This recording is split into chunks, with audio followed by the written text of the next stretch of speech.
So this is gonna be 90-90 wall breathing. Greg is gonna lay down on his back. His feet are gonna be flat on the wall, and he's gonna be in a 90-90 position. So his hip is roughly 90 degrees, his knees are 90 degrees. From there, he's gonna dig his heels into the wall slightly to lift his hips about 1 inch off the ground. There you go. And from there, he's gonna hold that position, and he's gonna take a nice, long, quiet breath in the nose.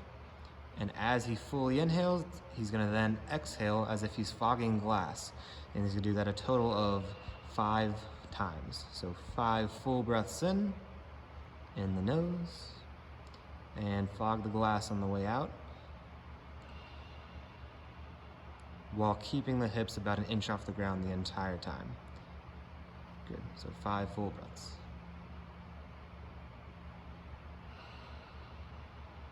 Good, and last one, Greg. Full breath in, you can see his stomach and chest rises together. All right, people, we're rocking out with a little Bretzel action here.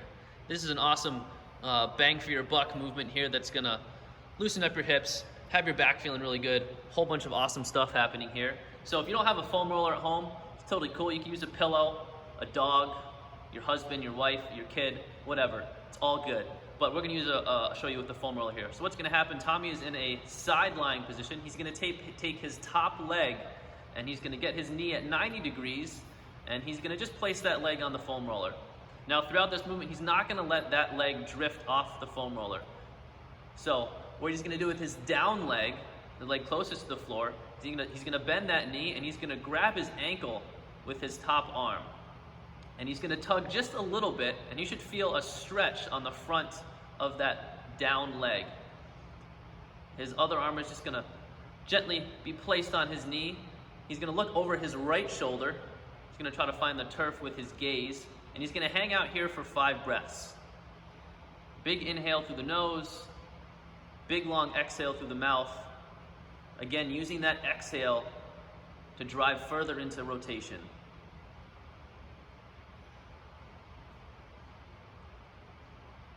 Once he's got his 5 breaths on this side, of course, flip over and make sure to find the other side.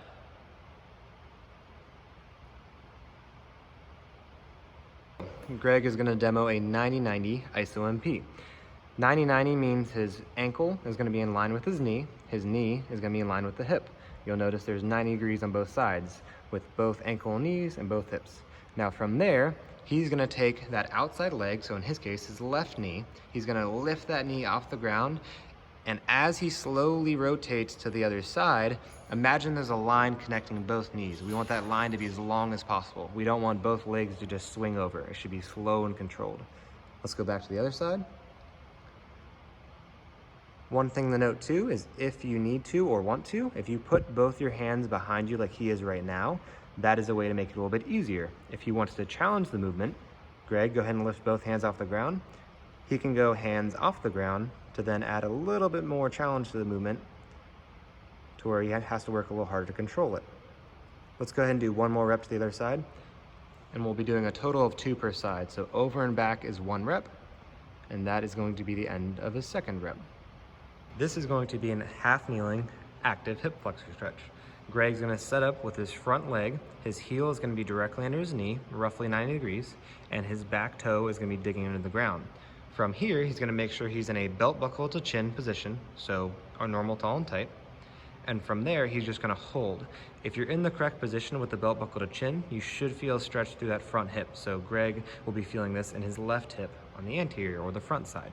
From there, he's gonna take a deep breath in the nose, full breath, and exhaling as if he's fogging glass, just like we would during 90-90 wall breathing. He's gonna do this a total of 3 to 5 times per leg. So full breath in, full breath out, 3 to 5, and then he would switch to his left leg, doing the exact same thing on the other side. Nice big breath, making sure to keep the belt buckle to chin the entire time, and exhaling. 1 more. Full breath in, keeping the belt buckle, full exhale if he's fogging glass. Pavlos here is going to demo the 3-way toe touch. So you'll notice he has an RX pad in his hand and there's one on the floor. Now you can use, for when Pablo shows you in 2 seconds, he's gonna take that blue RX pad and put it between both his knees for this exercise, so he can give a gentle squeeze, driving his knees together for some tension. You could also use a pillow if you're at home or something else. You want it to be a little bit softer, just because you're providing a little bit of pressure, that's all. And for what he's about to show you, where he puts his heels on this blue RX, you could use a textbook, you could use honestly anything else, like a 2x4 if you had a piece of wood lying around, whatever works. Of course, that's not fragile. From there, he's gonna do the toe touch. So he's gonna start nice and tall, and from there, he's gonna reach down, keeping his legs locked, touching his toes. That would be 1 rep. He's gonna do a total of 3 in this position. Now, as he goes to another rep, let's say he can't touch his toes. He's gonna get as far as he can, and from there, he's struggling, right? So he's gonna take his hands, press them against his shins, with say 30 to 50% effort. It doesn't have to be crazy hard. Taking a full breath. As he exhales, fully exhale, he's gonna start to reach further because he should be able to sink a little bit lower. And now if needed, he can bend his knees to touch his toes. And stand back up. 1 more rep, please. If he can't touch, that's perfectly fine to do the press into the shin, take a full breath, and then reach until he can bend his knees. The goal though is trying to touch without having to bend. But over time, the more you do this, guys, it will get a little bit easier. So just do the best you can to touch each time, and if you need to use that trick of pressing and breathing and then bending, perfectly okay. He's gonna now step forward. So he did 3 reps. He's gonna step forward, same idea. This is why it's called a 3-way toe touch, because the way first you do it is heels elevated, then we go feet flat. Same thing, Pablos. And go ahead and just keep your legs locked as long as you're able to touch your toes. That's perfectly fine, just to show them what it looks like. And he's gonna do that a total of 3 times. Nice and controlled. We don't need to fly and kind of throw ourselves down to touch the toes. It's just a nice, easy motion. Last one. Awesome. Now from there, the last way he's gonna do this is toes elevated. So he's gonna walk forward, put his little toesies up on the pad, and from there, he's gonna do 3 reps. So nice and tall, reaching down, and touching the toes. Same thing 2 more times. To reiterate, if he could not touch, he can do the press into the shin, do the full breath, and then if he needs to, bend his knees to touch.